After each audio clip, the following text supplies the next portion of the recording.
Knock, knock, Mrs. Q. Lois, dear, come in. Well, I just wanted to say thank you for being the most wonderful hostess on the entire planet.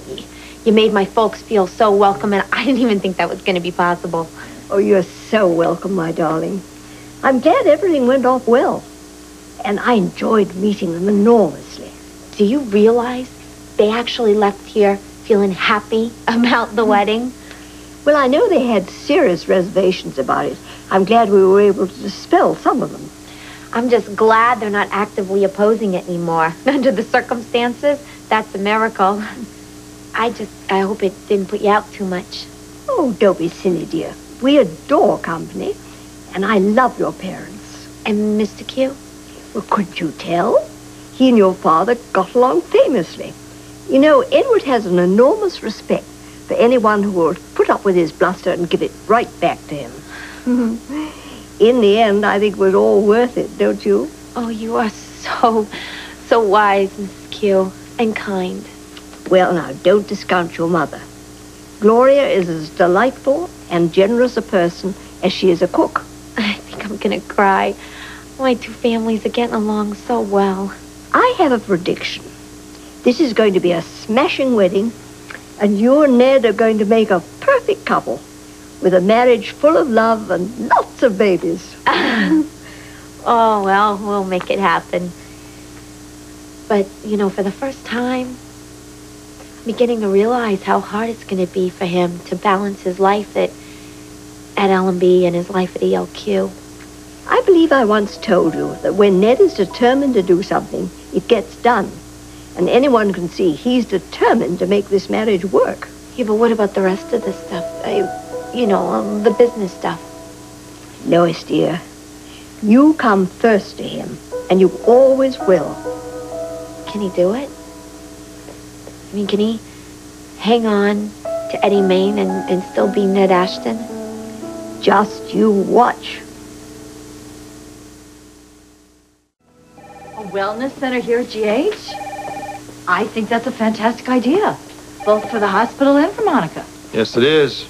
That's why I had such a hard time telling her that's the last thing on this earth that I think she should be doing. Oh. Well, yeah, it is a big project. It's a full-time job, and she should be concentrating on her recovery. But maybe this is part of her recovery. Maybe getting outside of herself is exactly what she needs. Bobby, I know that argument, but the body will only take so much. Do you remember that she tried to come back to work just a few days after she had her mastectomy? My God, it almost killed her. And then Steve had to drag her kicking and screaming out of the operating room and send her home to rest. Monica's one of these people that simply doesn't listen to her body when it tells her enough is enough. Oh, yeah, well, what do you expect? She's a doctor. She's a person first. She's my wife. And she's a doctor. And I'm not sure in what order the last two come in. I don't blame you. Listen, Tony could cover for me tonight with Lucas, so, how would you like to go over to Luke's and we'll get a drink and you can spill your guts? You read my mind. How do you do that? Oh, well, I'm a nurse, you know. We have special powers. Yes, you do. What's the matter? Are you afraid that Daddy will see you with the Viper? No, Catherine, I don't think even he would misconstrue this little situation. There's one thing that all the Quartermains share in common. It's their general opinion of you. I can get you a table if you like. No, we'll be fine over there. Oh. Actually, you know, there's something very comforting about sitting on a bar stool at the end of a long day. Keeps you honest. Exactly. Okay. Enjoy. Thank you. Oh, you know, I just love it that my brother owns a blues club. What's wrong? Are my eyes playing tricks on me or what? It looks to me as though AJ is with Catherine. Well, I'll tell you, there aren't too many occasions when I will vouch for my son, but I will go to the grave. That is not a date. I don't know what it is, but friendly, not even remotely. Okay. So now that we've got that settled, do you want to tell me why you're so angry at Monica?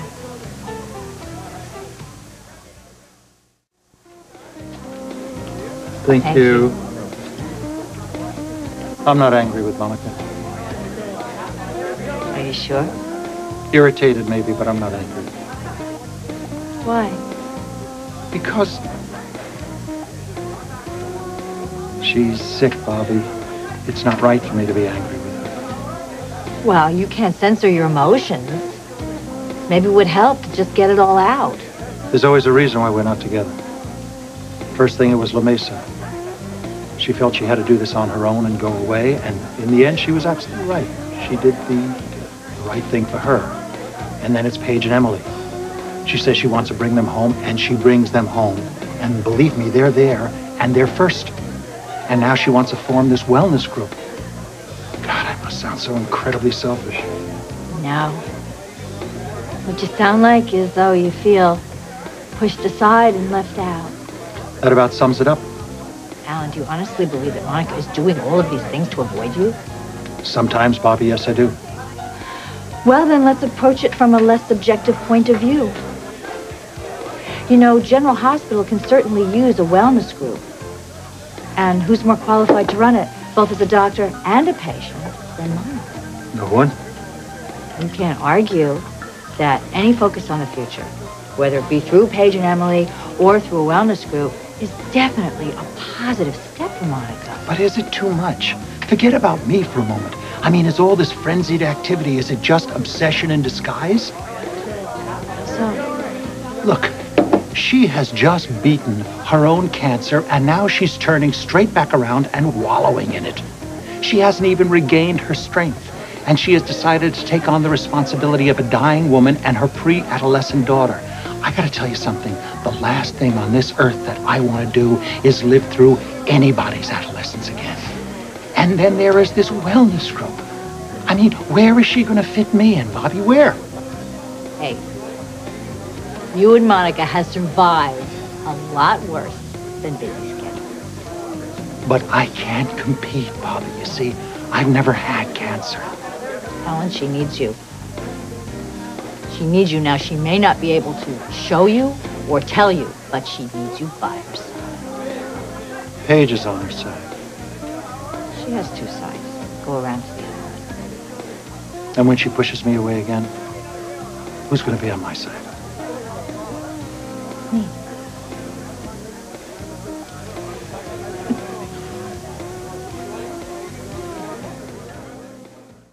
Is that your new girlfriend? I think I'd rather stay celibate for the rest of my life. What is she after this time? Oh, what else? She's looking for money in the form of a job at the Charles Street Foundation.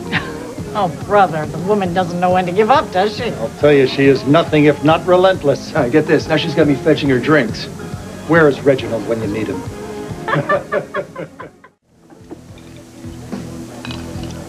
Well, can't put it off any longer. Gotta venture back into that little menagerie that I call home. Has anybody ever complimented you on your listening skills? No, not recently. Let me rectify that matter. You are a superb listener. You could give Kevin a run for his money. Perhaps until we get to the part where I have to actually give some insight. You're no slouch in that department, I know. Will you make me a promise? Sure. If you ever need to unload, will you come to me? It's a deal.